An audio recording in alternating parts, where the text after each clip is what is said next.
You're listening to For the Republic, a love letter to Star Wars animation.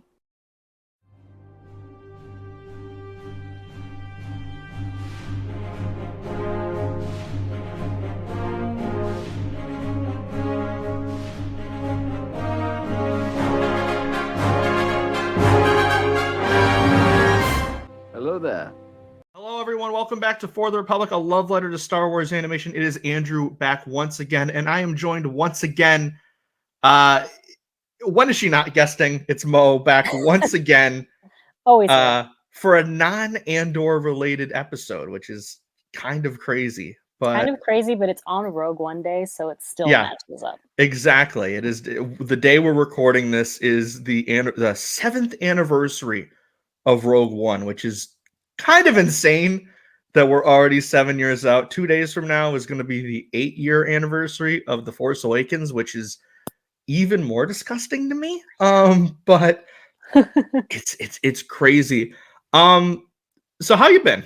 I think it's been since Celebration that we've had you on. So yeah, how have things been?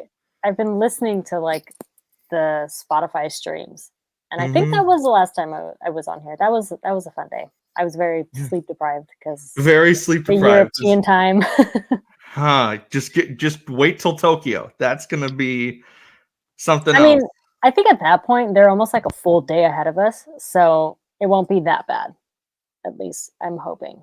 That's what I'm hoping too, because I was really hoping I'd be able to go to the next one, and I've just kind of like let myself know that it's not going to happen unless something crazy happens. Literally, when they announced Tokyo, I was like, "Fuck, I'm not going to go to." Yeah, I was like, Orlando, Tokyo. I'm like, all right, cool, 2026. I was hoping for Orlando or like Chicago. Like that's Chicago was great when I went.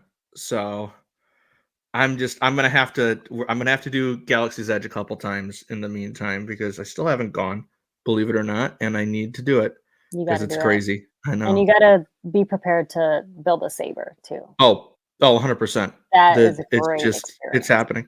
So before we get into the episode and do the archives and all the fun stuff, I should probably explain what we're doing this week. So this, if you missed our Ahsoka recap episode, we just posted it earlier in the week when I'm recording this. It was myself, Don, Connor guesting via phone, and our special guest Alden Diaz from Octo Radio. We talked all about Ahsoka, and we were like, you know what? We're 2 hours in, and I think we need to do a second episode. So that's we have a lot more to cover, and this is going to be one of them. We're going to be going over the characters of Ahsoka, how we liked them, but we're going to be doing it in the best YouTube algorithm style, which is we're going to do a tier list. So we will be ranking all of our favorite Ahsoka characters based on how they were in the show, who connected with us the most. And we're just going to try and have some fun here. Before we get into that, though, you're one of our resident Rogue One stans. We have quite a few rotating cast of Rogue One stans on the show. You, Savvy, M. It's like all the besties we got to have on. So we've probably had this conversation on here before, but just tell me what it was like seeing that movie for the first time and how it's changed your way that you view Star Wars and how you are as a fan. You got the Rogue One hat on and everything, so it's a national day. So, contrary to probably what people think, I did not watch Rogue One when it came out. I honestly didn't even know there was a Star Wars like movie coming out that year. I watched Force Awakens when it premiered. It was fantastic. The hype was incredible. But I don't know, it just like slipped my mind. I was like, oh yeah, like there's a Star Wars movie coming out. And I'm Mexican, so we always do Christmas on Christmas Eve. So Christmas Day, we don't do anything. Mm-hmm. And so we're like, oh, let's go to the movies. Like there's a Star Wars movie. And so I went to go watch Rogue One, saw no trailer, barely saw the poster, just went in, knew it was Star Wars, and died. It was also, I think at that time we had got the news that Carrie had been hospitalized. Yeah. So I went into the movie, and then you get the last shot of her saying hope. And I was like, she's going to make it. It's going to be great. Like, we got this. Literally, she's on my screen saying hope, like she's going to make it through. And then I think it was like 2 days later, she passed. Yeah. So I didn't watch Rogue One again for like a year because it just left me. Not only was the movie really sad, but it like gave me hope for Carrie. And then after she passed, it was just like too much.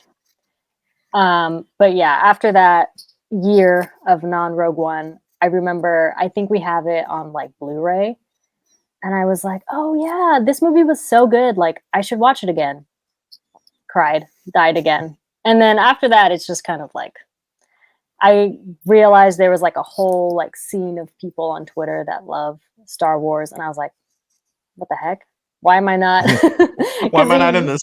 Literally, like real life, like I do have friends that like Star Wars, but it's always like I'm like just talking about it too much, and I'm like, they're tired of this. And so hopped on Twitter, and then Twitter really just like accelerated it all. Like I found just like you said, like Savi, Lynn's, just like people that love Rogue One.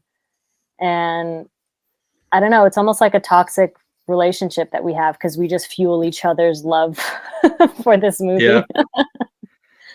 And then Andor came out, and then Andor came out. Made it worse. And then it made it worse, but it made it so much better. Made it so much better. Yeah, no, it's a really special movie, and I remember having that same thing of I saw it opening day, but I think maybe the Carrie news had broken. Either it did or it just came out like right after I saw it. It was shortly. And I was just like, yeah, I was like, oh, that's weird. And then it happened, and it was just kind of, it just hit me way. Like it's one of the few deaths where it's still getting to me. I'll never. Like every time we get to the anniversary or her birthday, I'm like, I'm gonna go into my little depression cocoon because it's just, it hurt really, really bad just having one of the original three just not be here anymore. Yeah, and every time they've had a tribute. I remember watching the original trilogy on VHS growing up, and I was like always like really young, and I always wanted to watch A New Hope. I could not grasp the movie. I was like probably like 3 or 4. But I remember wanting to watch it because I loved Leia so much. Like something about her, like, she's a fucking badass. So I was just always drawn to her. And so, yeah, losing her was just. Yeah. And I just remember the next year, because the other day was the 6-year anniversary of it. Where has time gone? But when TLJ came out in theaters, it was seeing her. And then the credits. Oh my God. I literally had to sit through all of the credits because I was crying from just in loving memory of our princess. I was like, why would you do that? And to me, the last scene with Luke, like I was sobbing in the theater. And I don't, Star Wars and crying for me is like, it happens, but it doesn't happen as much as I would think. Because I am a crier during movies, but like, it's like Kanan, and then a couple moments in TLJ, and like on rewatch, certain things will get me. Like Order 66 will get me at points, or some points in Rogue One will get me. But like, I don't like the visceral, just like bawling my eyes out. Very rarely happens on the first time. Han in Force Awakens didn't even really. I was shocked, but like I was kind of expecting it at the same point, so I wasn't like. You're telling me that Chewie screaming out? That got me. That's gotten me on rewatch. But I think I was just kind of like so shocked and like didn't know what was going on that like there was no emotion. I was just like frozen in time. Like Harrison Ford finally got his wish, but I'm refusing to believe it happened. I think that did. I mean, this is coming from a crybaby. I cry at everything. But so that did make me cry, but I think even more so in Rise of Skywalker, him just saying, "Hey, kid." Yep. Cried. And then but that Luke and Leia's last scene together still gets me. Especially John Williams' score in that scene. Beautiful. Just beautiful. And I just remember seeing it for the first time, and I was like, because even like not thinking Luke was not going to make it, I was just like, this is going to be the last time we're going to see these two on screen. I can just tell. Have you ever watched I think it's in the Disney Plus like special features for Last Jedi. There's the movie with just the score. No, It's because I gorgeous. tried watching that and I couldn't find it. So I was like, did they take it off? But I remember seeing Hopefully that. not, because And that was beautiful. if I I have the love it. time to just put it on at some point, I'm gonna do that just because it rocks. That Yeah. score is so good. But yeah, no, that's Rogue One slash us crying as we reach the 7-year anniversary. It's just insane to me how fast time has gone by. Like I was just starting college when that movie came out, and now it's like, oh, that's a completely different era in my life now. But it also Yeah. doesn't feel like that was too far ago. It's just crazy. But moving on, we have our little segment on this show we like to call the Jedi Archives. Impossible. Perhaps the archives are incomplete.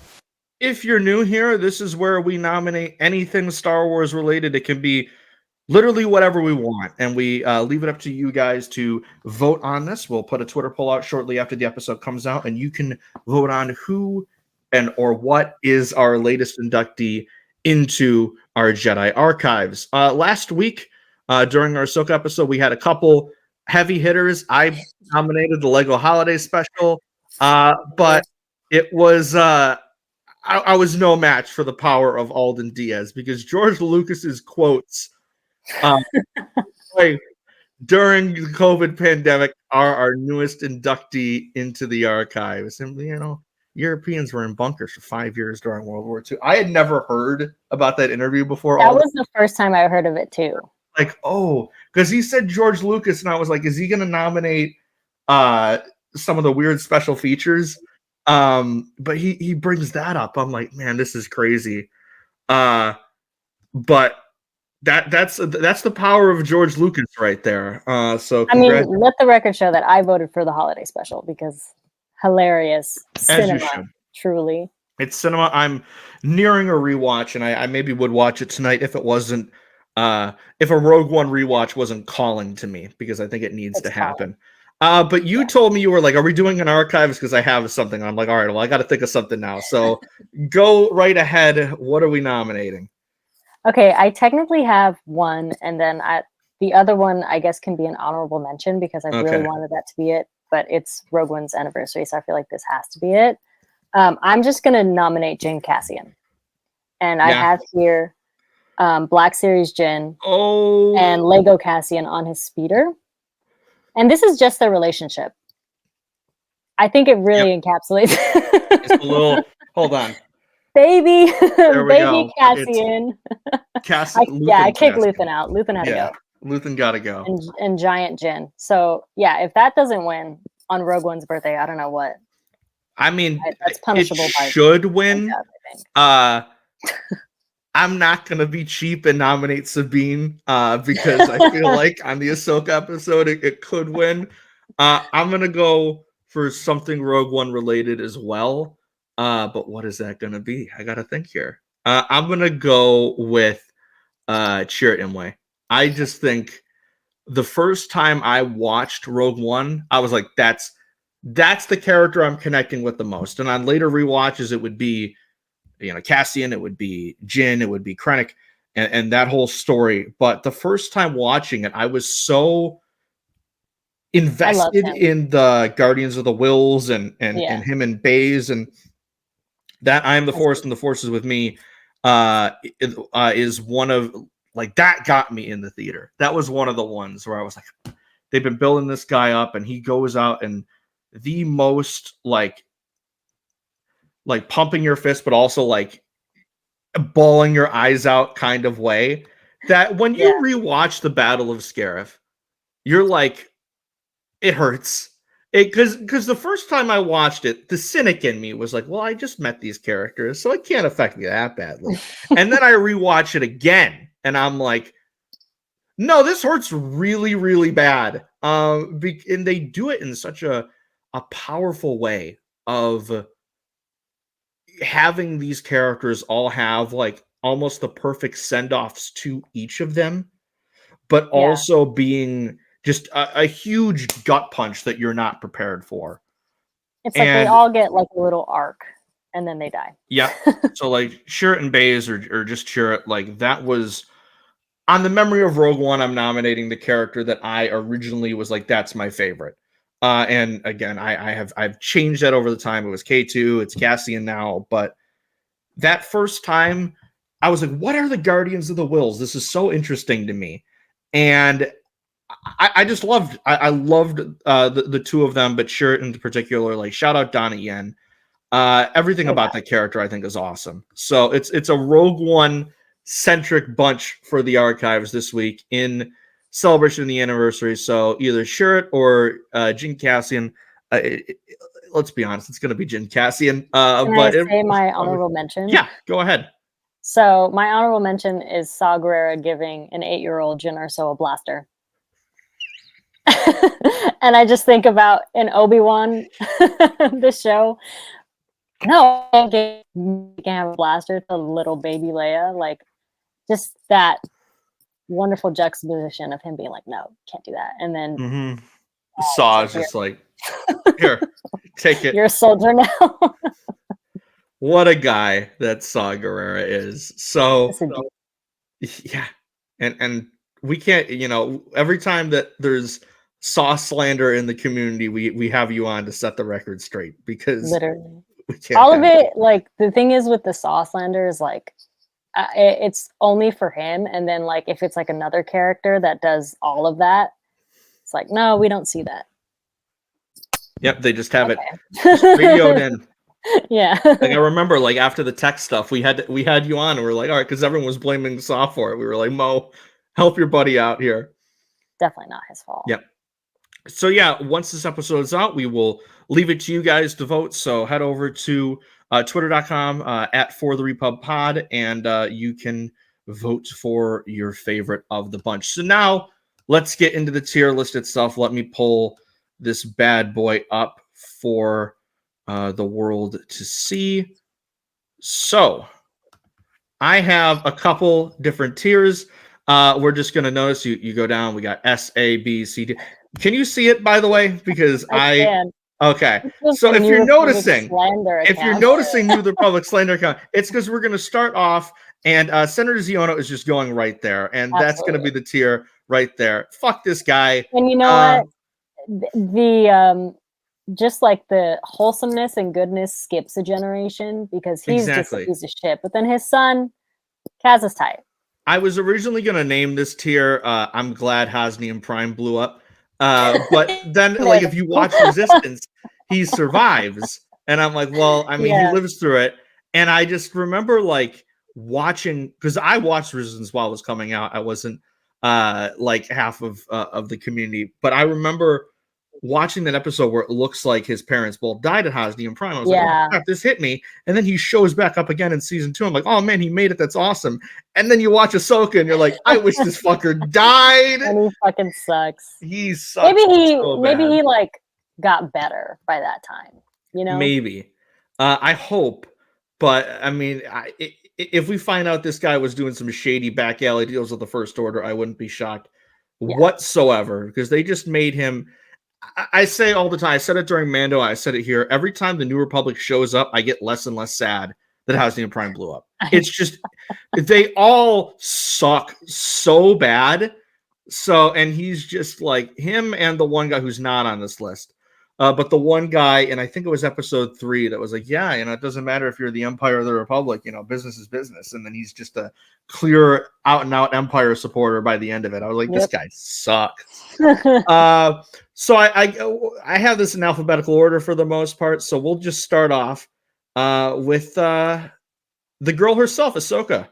So just based on this show alone, we had the evolution of her going from Ahsoka the Grey, the more muted, more reserved Ahsoka, the more standoffish, damaged by her and her fallout with Sabine, which we found out in the show. And I think it kind of retroactively makes a lot of those questions we had, like, oh, why wouldn't she train Grogu? Why is she more muted in these shows compared to the animated stuff? I think it helped out that way. And then getting the transformation into Ahsoka the White after the World Between Worlds episode, I think it really helped with her character. Do you have like an idea where you would want to put her on the list before we make a decision? It's hard to tell because I feel like there were other characters like it's kind of funny in the show called Ahsoka that ranked higher for me than Ahsoka did. But I would either put her. I'd probably put her in A. I was thinking A or B. I agree with you that I think there are definitely huge standouts on the show, and she's just there. Like her evolution, I enjoy, but I would rank certain characters higher. One of which we're going to be getting to in a couple entries. But I think right now we can put her in A.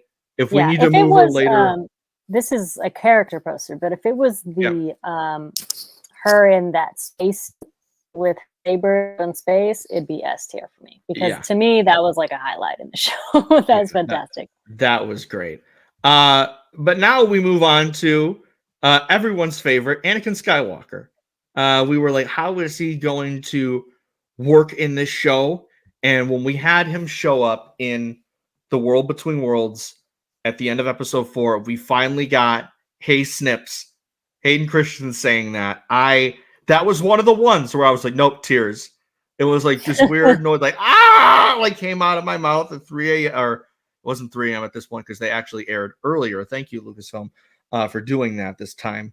But just the sheer amount of like joy I got from him, and I thought that this was maybe Hayden's best performance as the character ever. I thought he was absolutely great in the role.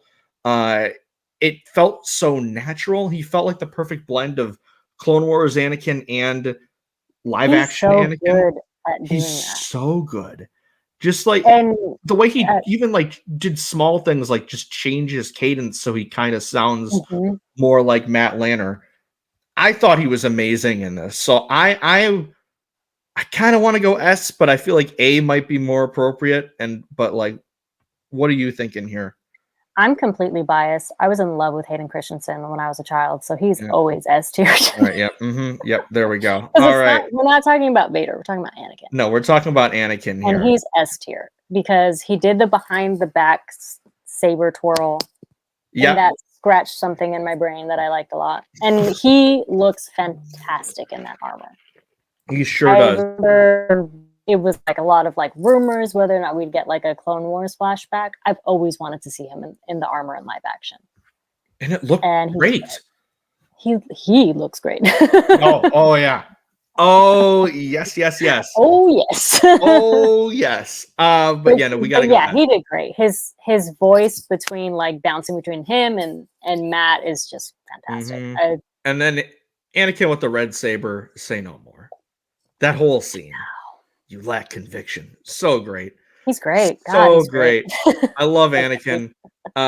Forever one of the best. And I just think the way they used Hayden in the show was perfect. And I'm so glad that he's having this renaissance with this and Kenobi. And I know. Good for him. Because I was always clowned for loving him as a kid.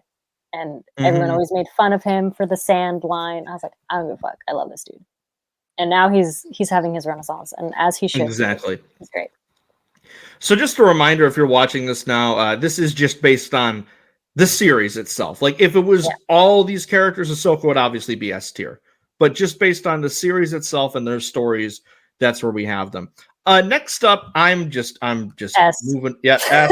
That dude is my favorite character in the series.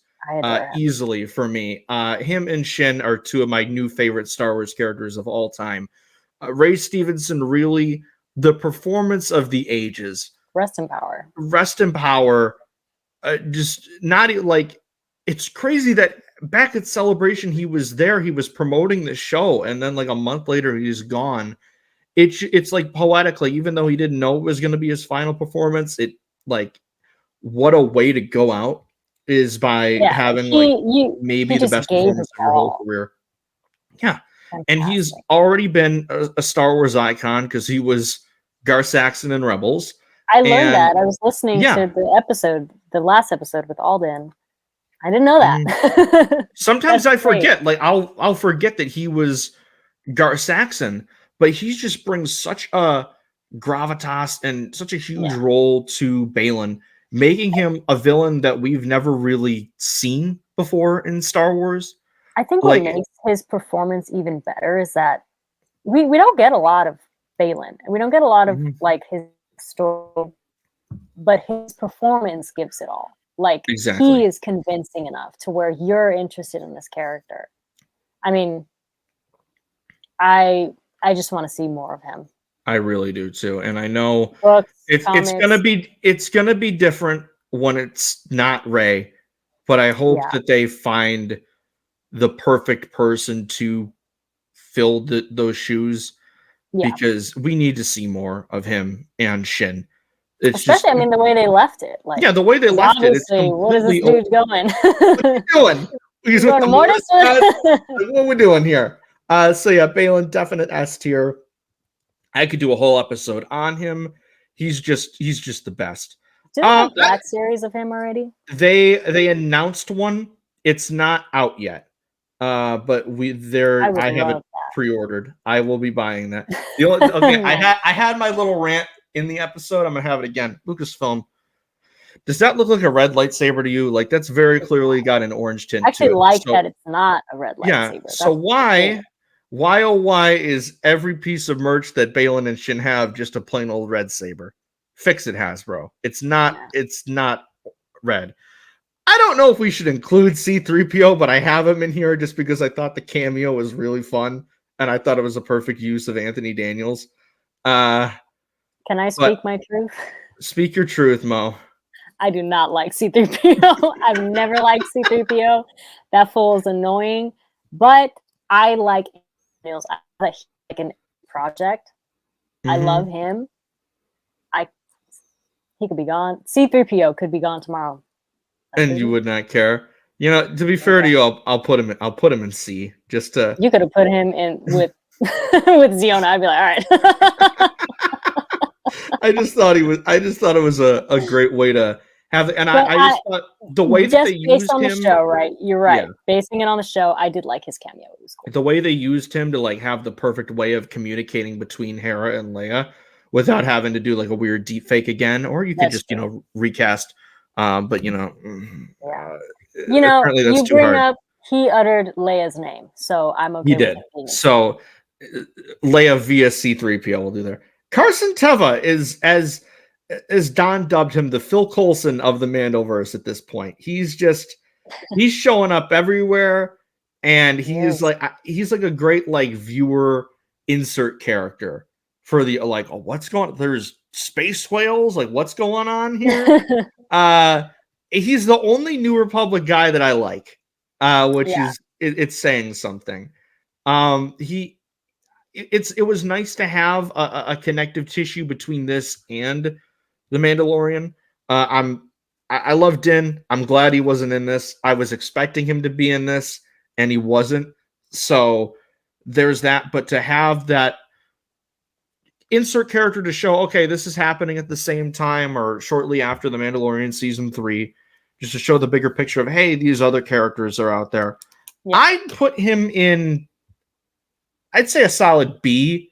Like I don't think he's anyone's favorite Star Wars character, but he's growing on me. It's like every time I see him, I'm like, hey, it's Carson Teva again. And He's a character that I want so badly to see him just become a part of the Resistance.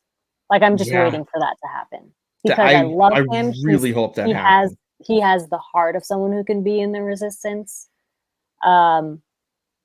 He's just that dude. You would never convince me that he's a bad character.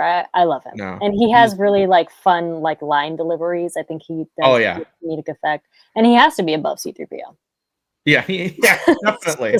If you're in charge here, he has to be above 3PO. Next up is my boy Chop.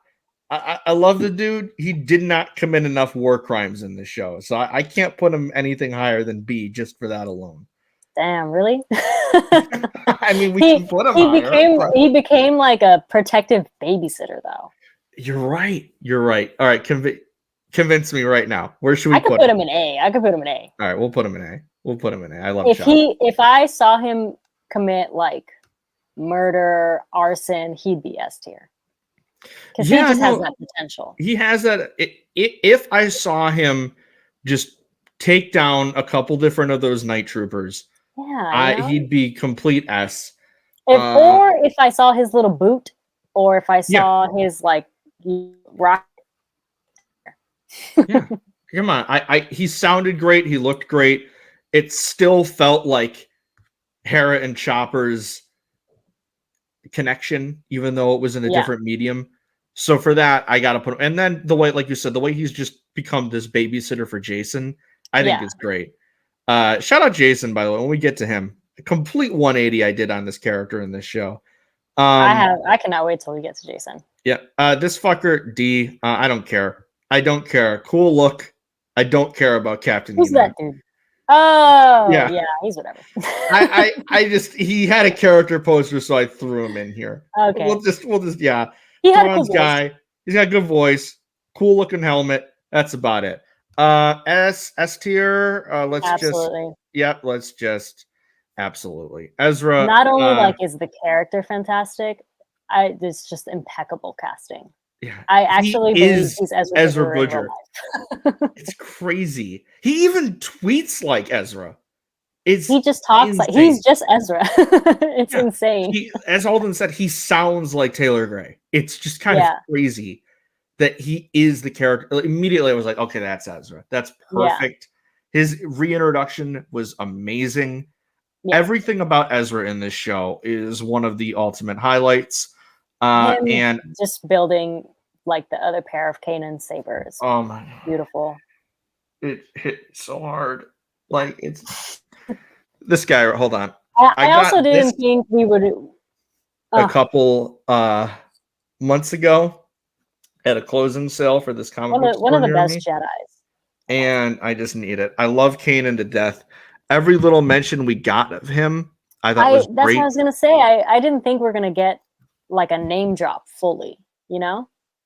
It was nice. But then when Sabine was like, "Oh, Kanan Jarrus," and Huyang was like, "Yeah, this makes all the sense in the world that he was your master." I love Ezra in this show. I love Ezra. I have to echo something you brought up in the last episode. If they took off those eye contacts and it was just his beautiful baby brown eyes, it would just be perfect. Yeah. It might actually be too perfect. So it might be too perfect. I could say they did the blue eye contacts. You know what we didn't? I didn't mention this in the recap that we did, but you should come on, Dave. Just let him and Hera hug. Like just show us that. Yeah, like that was my one. Part of me thinks that they filmed that at different times, and maybe that's why they didn't. I know it's like a huge thing. Like after it came out, everyone was like pissed about it. But I mean, come on. Come on, let him hug. Let him hug. Come on. That's his mother. She basically birthed him. So speaking of the mothers, the great mothers, they're creepy. They're creepy. Very, very mythological kind of characters here. I liked their connection with Thrawn. I like that we got more lore surrounding the Night Sisters and the fact that, hey, there's Night Sisters on Peridia too. Like what's going on here? Yeah, interesting. I don't really know where to rank them, but they're definitely I didn't have him on here until like right before we started, or before I started getting this episode together. And I was like, wait, hold on. Why don't I have the Great Mothers on here? Because they're definitely more important than, say, Enoch or some of the other characters I have on here. I was like, so I feel like just for the lore, because the one thing I love about the show, like a lot of things, but just the lore that Peridia gave us, and I'm a big lore guy with my science fiction and my Star Wars, so just getting more of that, I really liked. And it made me even more intrigued about a group of characters that I already was really fascinated by, because the Night Sisters are really, they're even though we've had quite a bit of them now, they're different than almost any other type of Force wielder that we have. They're definitely like the coolest introduction to exactly. It's like they just can use magic. It's like we got witchy stuff. It's like that's awesome. I'll put them in B. You know, we don't really get much dialogue from them, but I mean they're cool. They're cool with them being in B. I adore that they followed through with what they did in Clone Wars, where an effect to their voice, and there's like echoes to it. And one of them has like a deeper voice, like paired with her regular voice that we've only heard with Oh, Mother yeah. Talzin. So I thought that was only things that I thought it was like only specific to her, but it's cool that they did it for them. I love that. Definitely. I just Night Sisters are awesome, and I thought it was a perfect way of like a perfect pair with Thrawn of Yeah, having him work with of course. He's surviving Night Sisters and using their magic to help him get back to the main galaxy. Just really cool stuff. Mother, again, being Hera Syndulla, is up next. Some people were mixed on Mary Elizabeth Winstead as Hera. I am the complete opposite. I loved her to bits. I thought she was great. Yeah, I think her acting was fantastic. I think her makeup can be a little better. I agree. But I think she embodied the character very well. Yeah. It wasn't like, it was different, as we said in last week's episode. It was different than Ezra and Sabine, where like they felt like Tia and they felt like Taylor. Mm-hmm. She didn't feel exactly like Vanessa's portrayal, but she felt like the character of Hera Syndulla. Yeah, and I feel like she just didn't have enough like dialogue to maybe like cut across that a lot. Because Hera is just a character that has a lot of like warmth. Like she's just, I love her and I adore her. And I feel like if she was given more of like a story for herself in this series, then we would see Mary shine more. Yeah, but I think she's got it. Yeah, I think she's great here. I agree with you. I wish she had a bit more to do, because I do feel like at points her plot point kind of got lost in the shuffle. Mm-hmm. But she was great in the role, and I can't wait to see her back in the role. I will. I think A is the right place to go. I think her Ahsoka chop. Yeah, I don't think she's quite Balin or Ezra, but she's great, and she's still the same character I fell in love with years ago watching Rebels. So there's that. I think the main issue I have with the show is actually just that it's not long enough. I think if it was longer, you could just write more for these characters. So like the issues I have with the characters is more just like I would like more of them. Yeah, I think this is where Disney Plus's model of the 6 to 8 episode season just needs to go. Yeah. See, that 12 episode Andor, that's like, that's why I think that's part of the reason why Andor hit so much, is because it had the time to develop these characters and really let the show breathe. And you had those multiple different story arcs where by the end of the season, you really felt like you knew these characters, both old and new. Because we had seen them go through several different arcs at that point. With these other, well, like with Mando and Kenobi and Ahsoka and even the MCU stuff, it feels like we're pressed for time at points. Like there's like, I can't tell you how many different MCU shows I've watched, and as I'm watching them, I get to like the episode before the finale, and I'm like, well, how are they going to wrap everything up? I know. And then normally they don't. So I'm just like, all right, well, cool. Like they just, I think they're having all these conversations about quality over quantity. I think if you like keeping things the way they are, but just increasing the episode count by I think there's a balance between like quality and quantity. We can find a good balance in there, especially if you're doing these shows to where you don't have any plans for a second season. Give them more episodes. Like even though they haven't announced a second season of Ahsoka, it's clear that we're gonna get either one, or it's gonna get continued in some way, shape, or form. Yeah. So and I hope it's another season. I hope it's another season. I would not like so much to be left off, tied up in a movie. Exactly. Because as we said, we very briefly touched on what we think is going to happen going forward last week, and I want to do a whole thing just on that if I can.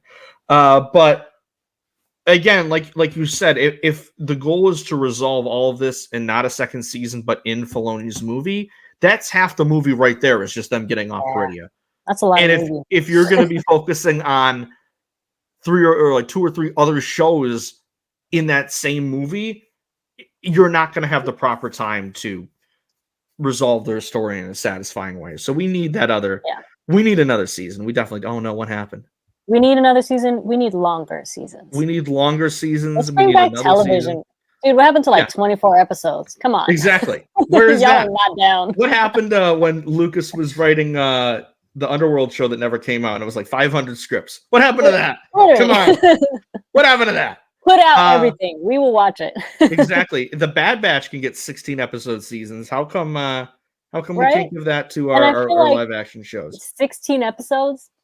I feel like that's great. Like Yeah. animation is different. Like It's different, and there are definitely points where I'm like, all right, come on now. Like, what's Yeah. happening here? But I'm also like, I'm glad it's that much, because if it was just the standard 8, I'd be like, well, we got to rush things now, especially with Yeah, the 'cause shorter run times. even Like, Rebels has some episodes that are like, all right, this is just for fun. Like it's not really continuing the plot. It's just like something to sit back and enjoy. And I love those episodes.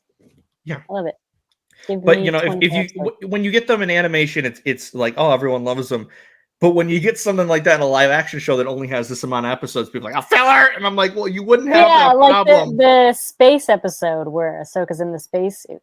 I loved that episode Loved that because episode. it was like a animation. Like this is just to like expand the character. Yep. Not so It definitely felt like straight out of Rebels or Clone Wars, that episode. Which, Yeah. for a show like this that is a direct continuation of shows that we've only seen told in an animated form before, that's exactly what you need. You need that, like, it felt like the same thing, which I loved and I thought was a big strength of the series.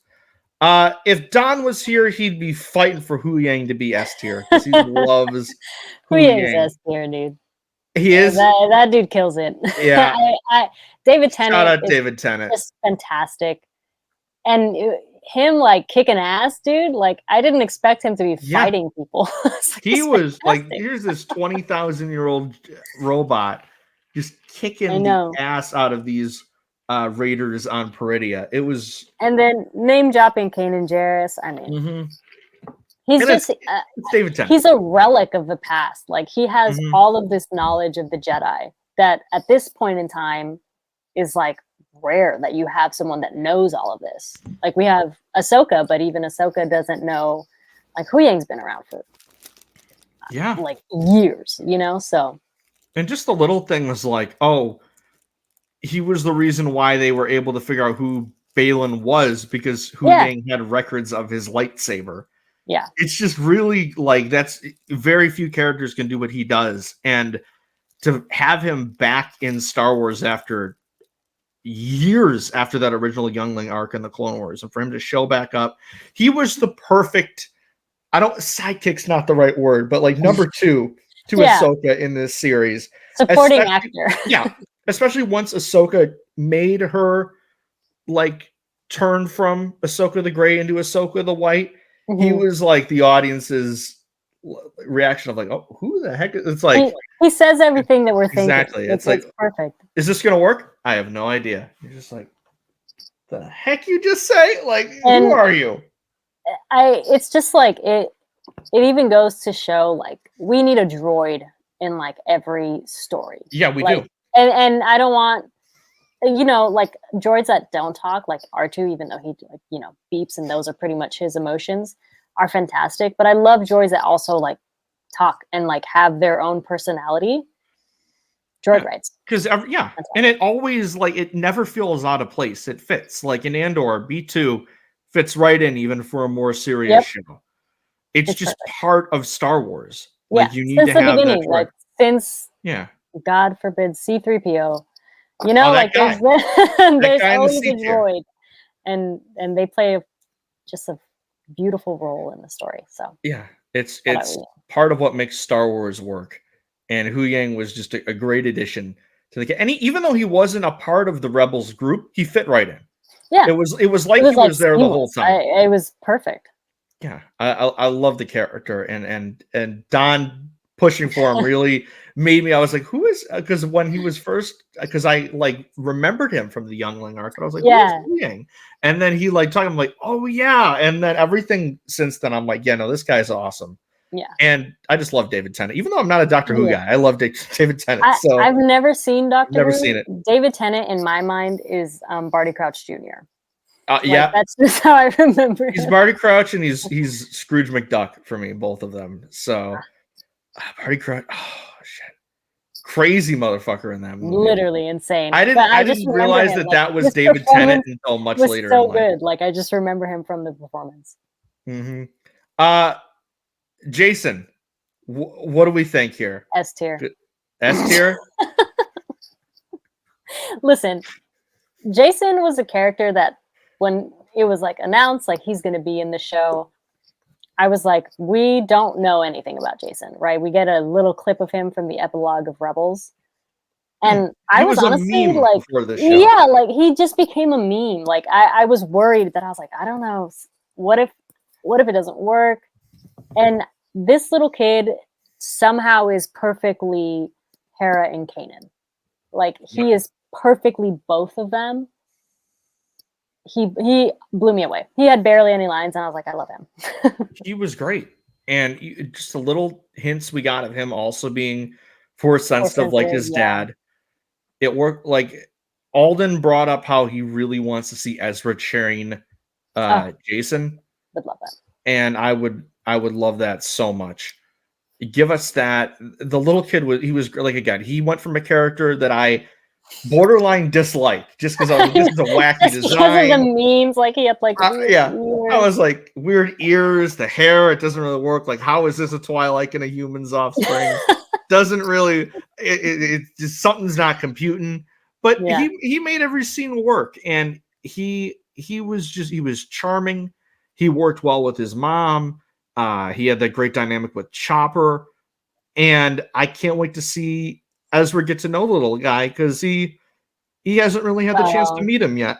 And I think Ezra might break down talking to him because he is he has just the natural instincts of Kanan, but he also has a lot of heart from Hera. We're gonna see a scene where Ezra's talking to Jason, and Jason's gonna say something that would be something exactly Kanan would say, and he wouldn't even know it. And Ezra's just gonna pause for a second, and we're all just gonna break down and cry.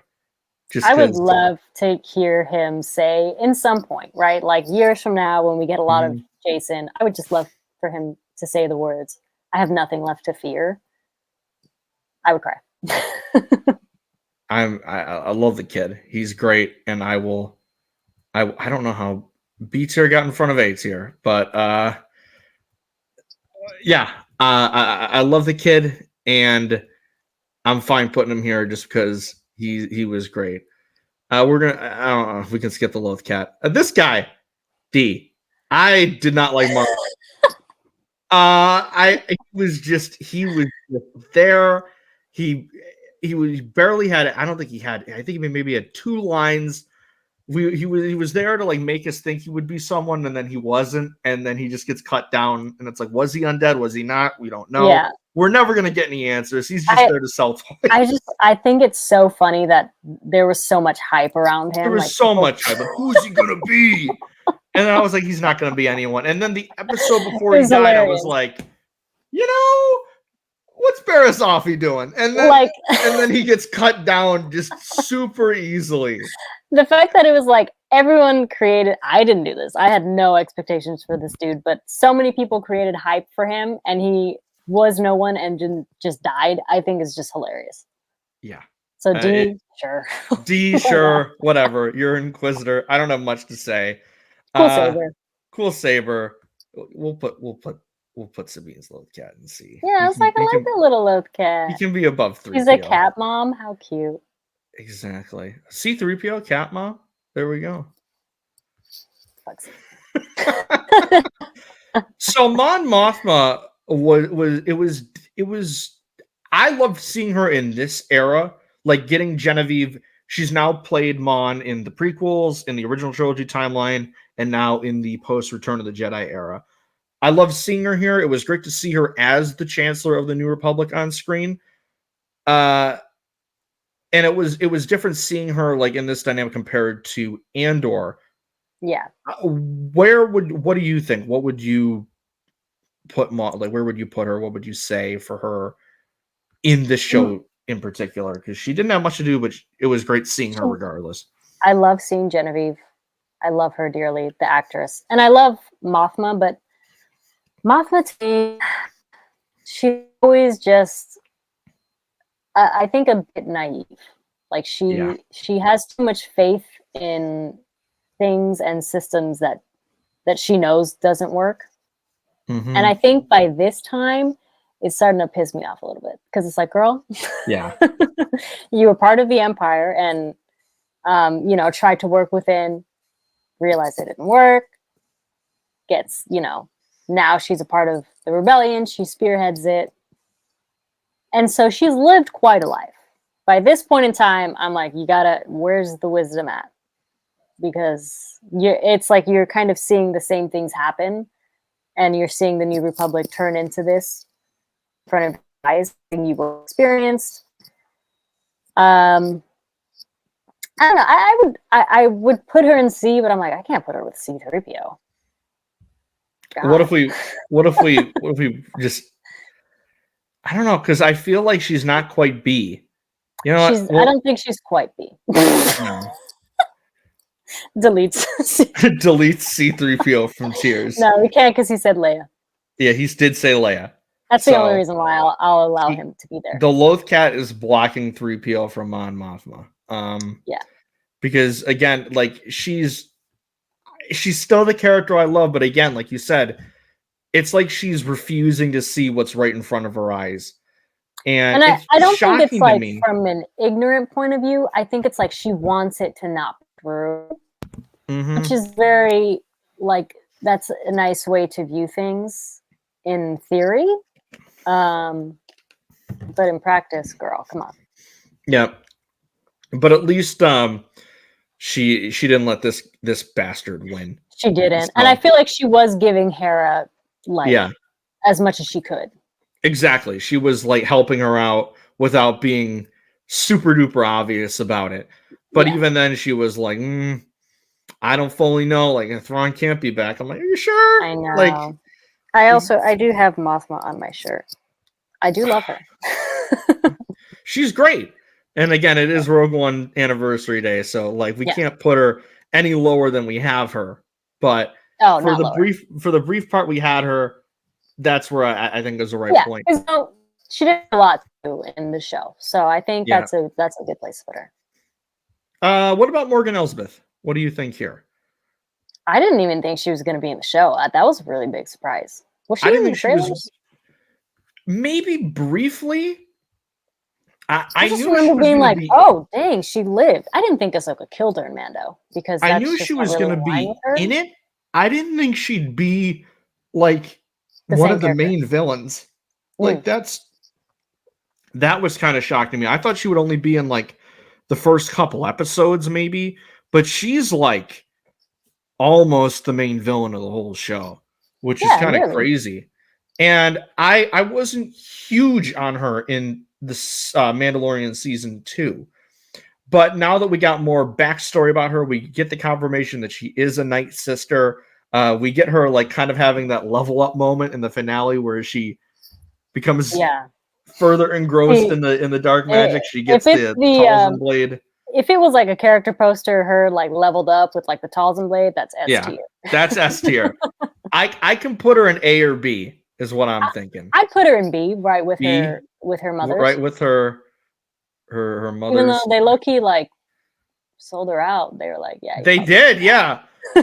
She was like, all right, we're gonna leave you here to die, and then she kind of just had to like take it. She's like, I guess. Like, all right, for the Empire. It's like whatever. Yeah, she was cool. In Mando, like I didn't know anything about her. It was kind of like a one-off character. I didn't think she died because I just don't think Ahsoka would just kill someone, even if they were trying to kill her, unless they're like, a stormtrooper. But seeing her was like, oh, that's cool. And then she was a Night Sister. I was like, oh, that's kind of cool too. I think B is good. B is solid. I'm chill. And she had that really cool fight with Ahsoka at the end. That was nice. It was nice to see them rematch with her leveled up. Exactly. Because I feel like she held her own in Mando against her. With Definitely. Beskar Yeah. spear. With the Beskar spear. Yeah. But to see her with the blade of Talzin, That was sick. sick. That was Who really has sick. that now? That's Ahsoka has that, right? That's a great question. Who's got that? I I think think it's Ahsoka has Ahsoka. it. She better Um, use that. unless they just left it there. She better. Because she That's doesn't right. have her second saber anymore. So I know. double blade with the Talzin Which blade and one broke? Is it the shorter the Shoto or the blade broke. longer? Yeah, the shorter one. Oh, damn. I I like know. Shoto. All right. R.I.P. RIP to a real R.I.P. one. R.I.P. to a real one. The turtle guys, the Noti. I love those dudes. I love these dudes. I'll put them in. Where should we put them? They gotta. Again, they're just there. They're not like. I love that they just like hide in their little. hide in their little. What a great Listen. new species. One thing about the Noti, they know when they can't handle a fight. Exactly. They're like, we're not going to win, so I'm just going to We're hide not in my gonna win. shell. Just gonna hide in my shell. They're And- they're homies with Ezra, which is cool. Yeah, they have his little symbol. They do got his little symbol. Which is They got really awesome. cool like cars. Yeah. The way they travel is really cool. I kind of like them. I like them. They're a really cool species. And just the design and everything is great.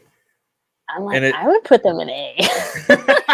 Let's put them in A. They're low key like really cool. I like them a lot. Very, very like marketable characters. I want to see more of them. And you know what? If they trust Ezra, like obviously they got a good moral compass. Exactly. So. Like they're in good company. They're not being used by anyone. Like they can tell this guy's a good guy. And it just makes sense. Like if you told me it's like, oh, how did Ezra spend the 10 years out of the galaxy? Oh, he just chilled with these turtle guys. I'd be like, yeah, that makes sense. That makes all the sense. Aren't they also like aren't they also very like community? Like wasn't one of their guys and they went back with him? I think so, because they're like very like nomadic, but they have like very, very community centric. Yeah, like one of their guys, like their little like wheel broke or something. They made like a circle around. Like that's very Ferrix coded. They took Sabine and Ahsoka in at the end, and now they did a part of the community. Yeah. It's just like we stand the Noties. We just we love these little guys. I like it. That's good for them. Yeah, I like it. Rex, he was in one scene, but I can't put him any lower than B because it's Rex. And is it Tamura? It is Tamura, yeah. A.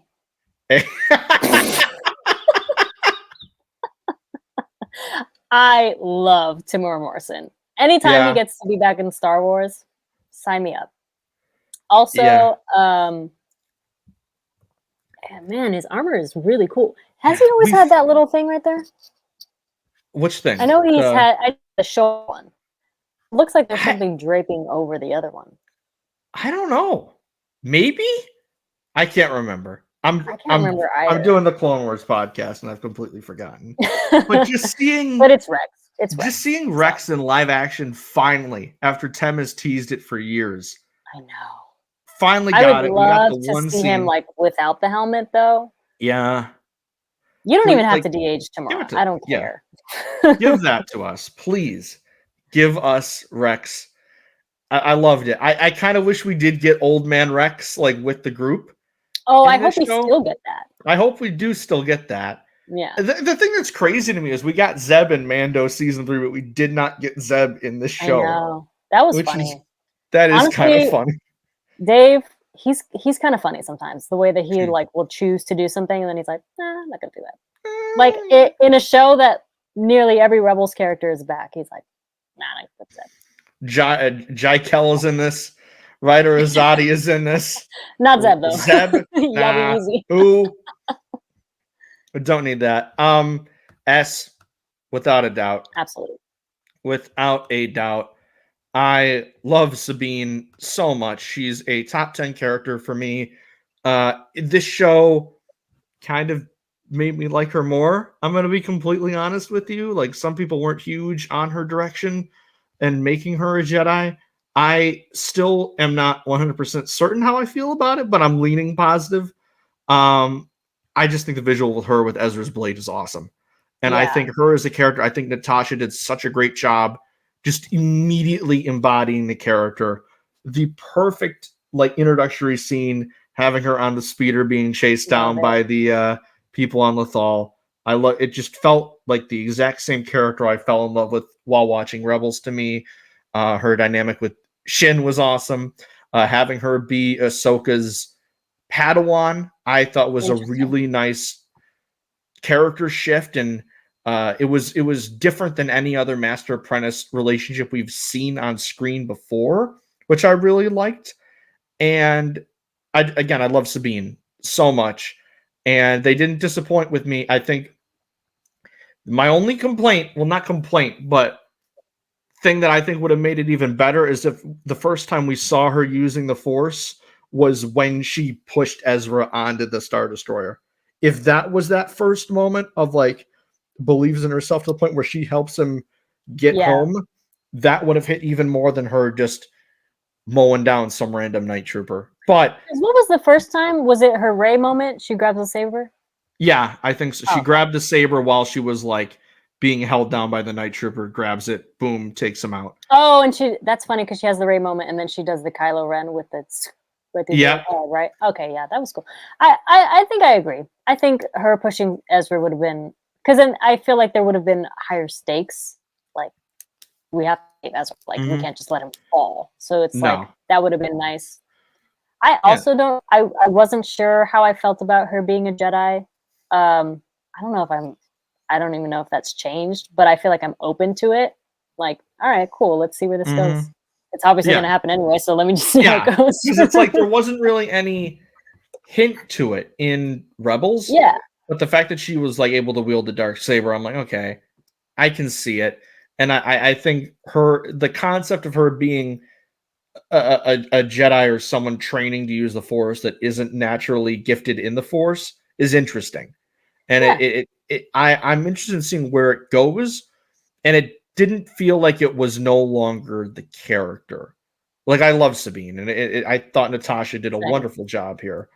But again, it's like it's that weird moment of I'll see where it goes. And right now I'm for it, but if you ask me tomorrow, I might be like, maybe they could have kept her not being a Jedi. But yeah, I feel like I would take it either way. Yeah, like, I'm not going to complain that we have another character wielding a lightsaber, especially if it's a character I love already. Yeah.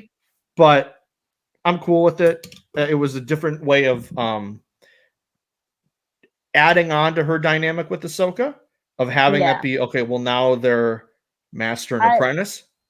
I would like more from them. That was something from the show that I was like lacking a bit. I want more of them being master and apprentice, which they can obviously, they have the opportunity to do it later.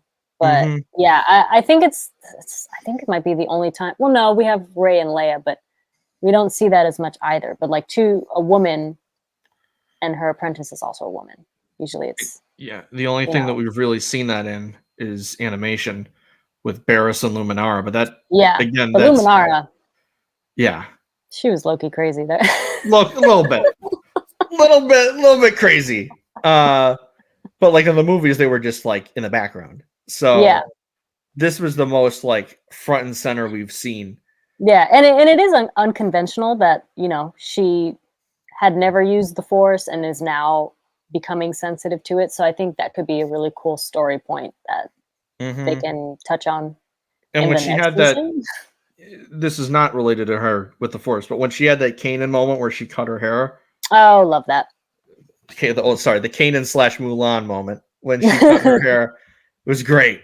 I love it. I love Sabine so much. Which is such a funny thing that you bring up because Mulan is played by Ming-Na Wen. So it's like still Star Wars somehow. It's still somehow Star Wars.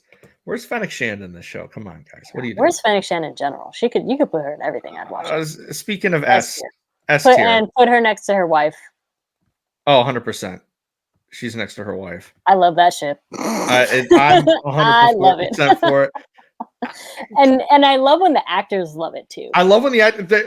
I love Ivana and Natasha's dynamic, maybe even more than Sabine and Shin's. Like every like behind the scenes video we've seen of the two, I'm like, I love these two, and I've seen the pics of them at conventions, and I'm like, come on, guys. Like, I need to go. Let's do that, please. Because the thing is with Shin is like she was, in a way, we don't know where her story's We don't going know as her well. story. So she could go anywhere. It's I like mean, she all did go we with know, those like mercenaries, but it's Yeah. like that doesn't mean that's what she's always going to be. all we knew about her was she was born after Order 66, I think. And Balin brought her in, became her apprentice, which again, that dynamic, unbelievable. They were impeccable. They were amazing together. And I could watch a show just of them. There's is it Jake Bartok that has done the mock-up he drawings does of fantastic. Skull Hottie? I want to see that so bad. Give me a comic or a book of very early on in Shin's apprenticeship with Balin. Because again, they're not Sith, but they're not Jedi. But you know what would be cool? They're not technically Jedi, but if we got like a Tales of the Jedi of them. Of Balin and Shin. I would love that. There we go. Dave, we're giving you free ideas here. Please help us out. $3.99. Yeah, exactly. She's the one character I want to see more of, more than any of the rest. You could do literally anything with her. If you want to go the redemption path, you can do the redemption path. If you want to do her like having kind of like a Maul story where she like kind of goes underground and leads a whole syndicate of people, you could do that because we see her leading the Raiders on Peridea. If you want to just see her stay on Peridea, you could do literally anything with her. Yeah. And I'm all for it because she's awesome and she just has that aura surrounding her of like that scene of her in the forest when she finds it like going somewhere. I'm like, has not left my brain. It's like you said with Anakin, it's scratching that itch. That scene did that to me as well. I love her. I love her so much. I mean, we love Star Wars, so I love a good redemption story, but something like, I'm like, you could just make her bad all the way. Like, just continue to be. And then her and Sabine still have that. They love each other. What a perfect romance, because Sabine's obviously light side and she could be dark side. Come on. $3.99 once again, Lucasfilm. Yeah. Free. I love how we have like run with it. we have the Holy Trinity right next to each other, Ezra, Sabine, and Shin. Yep. Give me that sitcom. Just like a roommate style sitcom. Yeah, because it's like, don't even make it canon. Like, it could just be for fun. I would watch anything with him. Ezra, his wife, and his wife's girlfriend. Oh, that's right, because Ezra White's Ridger wife's Sabine Wren. Yep. Exactly. Thrawn, I'm gonna be honest, I can't put him in S. I can put him in A. I can't put him in S. I wouldn't put him in S. Man, I don't know. I feel like Thrawn didn't shine enough for me. But it doesn't mean that he won't later. He will like later for sure. I feel like his story will be, assuming there's another season, will be more in that season. Yeah. But definitely. I feel like we didn't have enough of him. I think it's not Lars. Is it Lars? Yes, it's Lars, right? Because Mads is Galen or so. Galen. So Galen, Thrawn, brothers, canon. Yeah, no, they are brothers. Okay. So Lars, I think he did great. I love the voice that he gives. The Thrawn. Voice. Oh, so I think that continuation is fantastic. I feel like I would put him in B with the mothers. Okay. Yeah, that works. Again, I think it's just like when we get to the Heir of the Empire movie, he's for sure going to be in S tier. No, yeah. And I think the moments we had of Thrawn were awesome, but we didn't get that like signature Thrawn moment of him being that tactical genius. Always being like getting the edge. Ahead, you know? We kind of saw his plan, even though he got off of Peridea, his plan to take out Ezra and Ahsoka and Sabine kind of didn't work. Yeah. Whereas in Rebels, we've seen him just straight up annihilate the rebellion on several different points and just straight up win and have our heroes on the brink. If we had just a little bit of that at the end of the last episode where he gets back in the New Galaxy and he just easily takes out a fleet of X-Wings, that would have been like, okay, S tier easily. Yeah. Uh, I think with Thrawn, it's the same thing. Like, if we had Mhm. more time or more episodes, he could easily be like, up. Yeah. Thrawn's definitely in a Hera situation where if he had just a little bit more, they would be, because they're S tier characters that Yeah. aren't S tier in this show. If that makes Yeah. any sense to you, it's like, No, yeah, definitely. yeah, it's like it's the same reason we have Ahsoka not in the top tier of her own show, just because there was It's more like interesting I stuff know going what on. she's capable of. Yeah, you know, yeah, but those little moments where Thrawn was like, her master was Anakin Skywalker. It's like, oh, he knows. Yeah. He knows what she Like can that. do. Love that. And finally, again, I don't know, but young Ahsoka, shout out Ariana Greenblatt. What a year she's been having. I know, right? What do we do with her? Do we even put her on the list? We could put her on the list. I did like the flashback scenes. Is this the Siege of Mandalore outfit? Yeah, it is. Is it? I think I it don't is, right? know. Because that's the What's the green saber? So I think this is like, Oh no, okay. yeah, this is like season 3-ish Ahsoka, or like early on. It's not the tube top. That's gone. We got rid of that. Thank God. Dave was like, I did not. That was Dave is like, that was a George. And that was George. Thank God. Let the past die. Kill it if you have to. I'm thinking like here. Yeah, I feel like either is fine. She didn't have a lot of time, you know. There we go. Too much. Like it was. I think her dueling with Anakin was cool though. Her dueling with Anakin was cool, and it was different because it wasn't like, as Alden kind of changed. It was like, it wasn't just Kid Ahsoka. Yeah. It was Rosario's Ahsoka in the body of a child, experiencing the memories of the Clone Wars. And I thought she wasn't someone I would have picked to be young Ahsoka, but I thought she worked in the role. And I mean, I loved her in Barbie. And now that she's had that, she's had Infinity War, and she's had Ahsoka in her repertoire. I thought it's been a great year for her. And again, that Ahsoka Anakin duel is awesome, whether it's Rosario or her. So I think that's the right spot to put her. So to recap, in the New Republic slander account tier, we have Senator Xiono. All by his lonesome. He's so bad he has his own tier. He has his own tier, and I planned it that way because fuck that guy. In the D tier, we have the who cares tier of Captain Enoch and Marek. They're just villains for the sake of selling Black Series figures, which I might buy one, but I might not. Who knows? C tier again. We got Mo's Guy 3PO. We got Sabine's Lothcat. We've got young Ahsoka, and we have Ma and Mothma.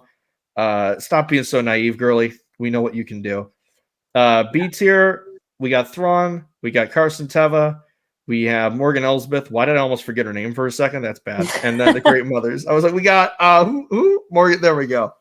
A tier, we have A for Ahsoka. We've got Hera, Chop, the Nodi, and Rex because it's Tem. So he's got to be an A tier. And then S tier, the best of the best. We got Balin, Anakin, Ezra, Sabine, Shin, Hu Yang, and our collective son, Jason Syndulla. I'm all right with this. I feel like this is a great list. I feel like it actually is objective. Exactly. I think I think the way you would have it is this, obviously. You wouldn't even be there.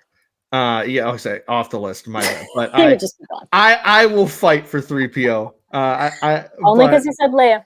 Only because he said Leia, indeed. So that's our tiers. Hope you guys enjoyed. I will leave a link, if I remember to, in the description to the tier rank to the tier list that I made. So if you want to do your own version, go ahead and share it with us. Because I'm sure it'll be different than ours, but we have to do it. Then they're gonna be, why is Ahsoka not in the A tier? I mean, in the S tier. I'm like, because we can't put everyone in the S tier. Okay, this is why they're called tiers. We have to make some sacrifices here. But Balin, in my mind, is really like he's in his own tier. but everyone else, I mean, he's got great company. But I think that this wraps it up. It's been a fun time getting to talk Ahsoka with you, since you couldn't be there for the big one, but it was nice to have some more talks with you. So unless you got anything else to add, where can the good people find you? You can find me on Twitter talking about Jyn Cassian at Jyn My Stardust. There you go. I want someone to do an edit now of like just a scene from Rogue One of Jyn and Cassian together, but like Cassian's just like pocket sized and Jyn's like full Lego Jyn Black Lego Cassian Black Series Jyn. That's a perfect dynamic. As for myself, you can find me Twitter, Instagram, TikTok at Starlight Andrew. You can follow the podcast on Twitter at For the Repub Pod, and on Instagram and TikTok at For the Republic Pod. You can check us out on YouTube as well, For the Republic Podcast, where you can check the video version of these tiers. And then Apple Podcasts, Spotify, where have you, for the audio version of the show. I actually forgot to mention that you can catch us on Epic Confrontations, where Andrew loses to me and Buck. I don't want to talk about it. Oh my God. Yeah, this is the first time we've had a stream since then. Yeah. Go back and actually don't. Go back and watch. I'm not going to give you like the satisfaction. Don't watch that. I didn't get a Rogue One question wrong. I didn't get a Solo question wrong. And I definitely did not lose in sudden death. I also definitely didn't know each of their like round 3 questions, but didn't know any of mine. So there's that. There's that. I didn't know there's no other team that's gone to sudden death. I feel like that's very like dramatic. We were the first match that's ever done that. Which good. I mean, it makes sense. There's too much power. Way too much. There had to be a winner, and then it was me. It was Mo. It was Mo and Buck, not me and Jacob. But I'm still sad. So don't check that out. And then we will be back maybe with some more Ahsoka episodes. We gotta see what's going on, but then we'll be back with our Clone Wars rewatch very soon, where we will be kickstarting season 2, talking about Cad Bane's debut arc, the Holocron heist. So that's going to be very, very fun. Oh, I like that. It was very. We watched the episodes, and then the SAG strike happened. And we were like, all right, well, we can't do this episode now. So now that things are back together, we're going to be going back on that. And as for myself, I got a fun announcement coming soon that I cannot wait to share with you, but we're not ready to talk about it yet. So look on the pipeline for that. So until then, hope you guys enjoyed. And until next time, may the Force be with you.